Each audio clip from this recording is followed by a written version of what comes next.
All right, I'm going to do something different today. This is the Weege Show. Normally I'm walking and talking at races, but I'm not allowed. And then you folks get all mad because you're like, why do they have masks on and you're outside? I don't make the rules. So here's what I'm going to do. We're bringing in Ryan Dungey, and we're going to have a conversation like we would have in person at a race, but we're not allowed right now. And let's have a cup of coffee. Dungey, you got some coffee? Yes, sir. Cheers. Okay. All right. RD coffee. And we're going to talk about what's going on in Supercross. This is the Weege Show. And look, the hot topic everyone wants to talk about is Kenny and Cooper. But I want to take it broader than that. You don't have to talk specifically about them. You were always a guy that somehow managed to avoid that type of stuff. You seem to just be like, I'm doing my deal. I'm not getting involved with other riders. And I know it's a philosophy because I've talked to Carlos about it, your old mechanic, and Roger DeCoster. Was that something you actively did? Just try to stay out of that, because I have very little evidence of you getting involved when championship heat was on, that kind of stuff.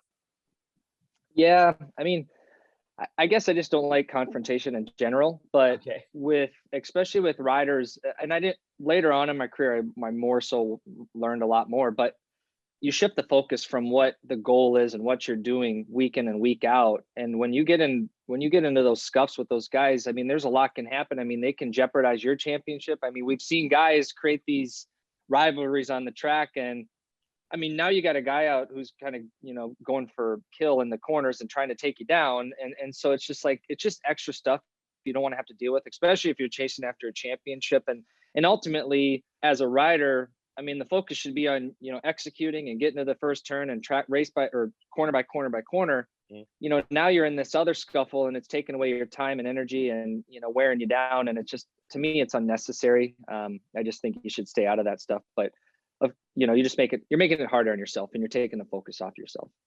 I think some people on the outside would say, yeah, but you get fired up and you get angry and you ride better. And I think everybody's different.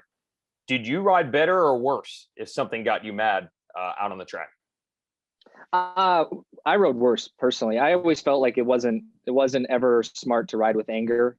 Mm-hmm. I felt like if I went on the track and anger motivated me, from the lessons I learned along the way, I'd make a silly mistake, do something stupid, because you're just you're overriding things, you're trying too hard, and it might get you in a good position off the start and whatnot, but it's just you're more prone to make a mistake.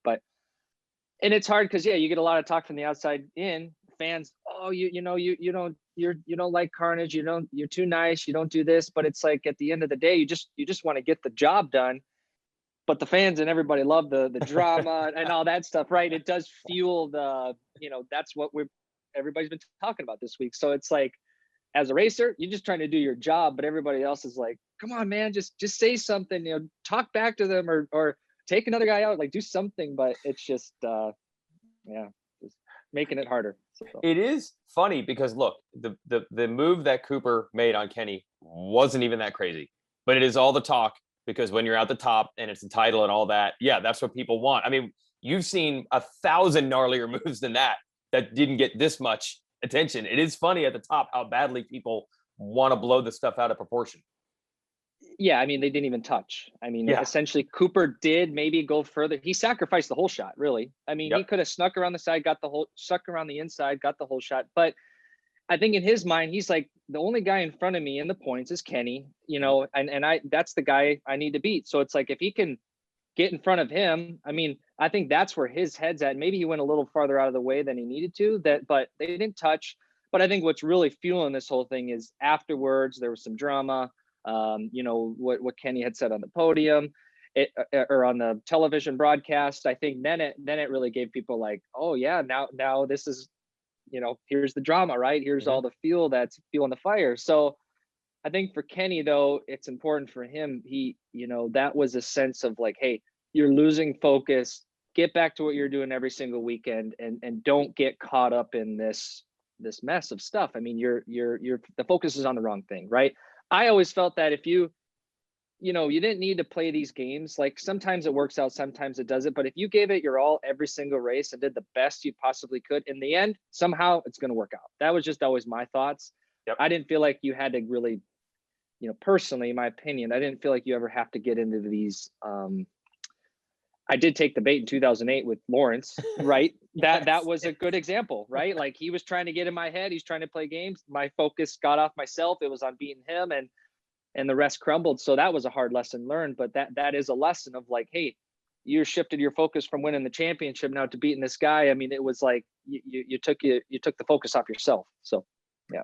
Yeah, we are judging Kenny on what he said, say 5 minutes after a main event. So it sounds to you like you're thinking he might just go back to what he was doing before this race. Don't take like he said 5 minutes after the race, he's going out to play those games. That doesn't necessarily mean he's actually going to do it 7 days later. Right. I think, what you caught him at the heat of the moment, and, we all say stuff in the heat of the moment. So it's, I'm sure he got some time to think about it, and I don't know where he's at, but I we'll see. Yeah, I always remind people, I mean, you're not basing anything that you're saying on super insider at this point. You're just basically watching races like anybody else. Yeah, I'm the guy sitting on the couch, analyzing it from a distance. So I don't have any insider information. No. Cool. Yeah, we're just having a cup of coffee here at Ryan Dungey on a Friday morning talking Arlington Supercross. Another thing I want to ask you about, Cooper Webb, his last lap, I've never seen anything like it. Do you marvel like I do when you're like, wow, he finds like 2 seconds on the last lap in almost every race? And I know that's not just fitness. Have you ever seen anything like that? What do you think when you see these last laps unfold? Well, I mean, a lot of these last lap surges are, the win's on the line, right? And I think, any rider will dig deep and go into the red zone, especially if it's for 1 or 2 minutes, just to try to, pull that victory off. But yeah, the last bit of the race seems to be better than the beginning. I think he kind of maintains the beginning and then he puts a surge in the end, which today, what we've learned through experience, you don't have the time to take it easy in the beginning. I think if he could attack from the beginning, and essentially make that the stronger part of the race, he can kind of more so maybe cruise it in for the end. But it's all unique, but it is interesting. Yeah, I would think if I was Eldon, I don't know their situation, but if I was working with Eldon, to me, knowing what he would say to me, like, hey man, if you got that much energy at the end of the race, you can need to try harder at the beginning of the race. That's what he would put it. So I'm sure Eldon is in his ear and saying something, but I think the beginning part, Cooper knows, like he's probably, I would assume he's sprinting, trying to, use practice. When he's practicing his motos, he's using those first laps to like explode and get out of the gate. But that's just, experience what generally we would do. I know everybody's built different. Like you were always, I know you didn't like the nickname Diesel. I know you didn't like it, but you were always solid and steady the entire time. And I'm sure you probably did a billion sprint laps, so those first 2 laps or 3 laps would be fast. But everybody's built different. Like for Kenny, that just seems to come naturally. Like his first lap or 2 is always phenomenal.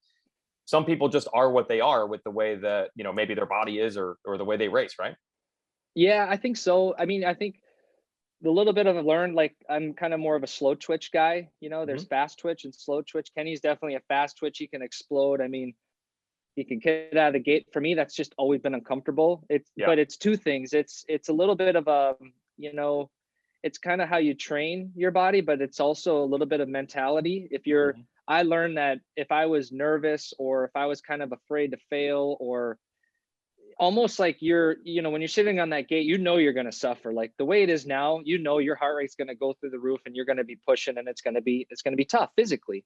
So that was always like, man, I was always had to kind of fight that urge, and it kind of kept me from exploding in the beginning. So I'd kind of really take it easy. So I didn't, I trained and trained and trained. I was plenty fit for it, but I didn't believe in my fitness. So a little bit of it's a mental, like, hey, you can do it, believe in yourself and explode. And kind of when you're nervous, you don't really explode out of the gate as strong. But when you're confident and calm and you're collected and you have confidence in your program and your bike setup and the day, how practice went, yeah, you're going to be able to explode a lot harder at the beginning of the moto or the race. Yeah.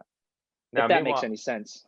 I think so. You're not feeling things out. You're ready. You're feeling like you're already there.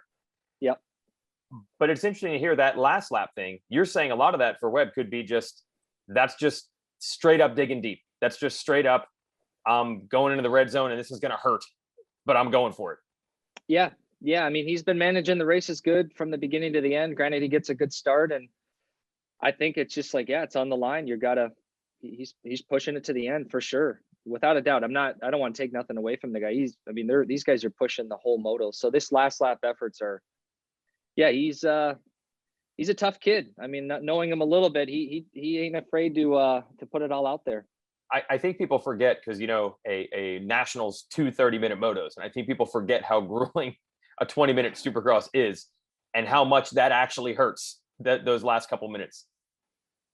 Yeah, for sure. Outdoors is a little bit different. It is a little bit longer, but the intensity right out of the gate, Supercross, your intensity is it's like straight up, and you stay there and you come down. And outdoors, it just takes a little while to kind of ramp up, but you stay there, but it's a little bit more mellow and you have more rest. But Supercross, it's hard too. You're holding your breath. You're trying to, you're always working every part of the track. You don't have a break at all. Yeah. I have to put in a plug for my sponsor for the show, which is the Honda Talon Side-by-Side. Now, you got to do a little bit of four-wheel action not that long ago. We were hanging out in South Carolina. So now you know what it's like to sling it around on dirt. Four wheels can be pretty fun. Age with a cage, right? It's pretty good. Yeah, it was fun. We had a good time, and the experience was pretty cool, especially being on dirt and just trying to adapt. It was tough, but it was fun. Okay. A lot of fun. All right. Well, look, you're somewhat retired. I'm going to recommend maybe when the weather thaws. Can you open your blind? Can you show us that you have snow back there? We give you a peep. This we is got a little full, bit. That is Minnesota. That is a frozen tundra. Welcome. Okay. When the weather gets better, I highly recommend. You rode some Hondas last year.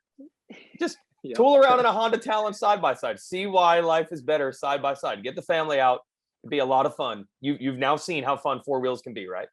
Yeah. No, it seems like the way to go, especially as we getting older. So that's right.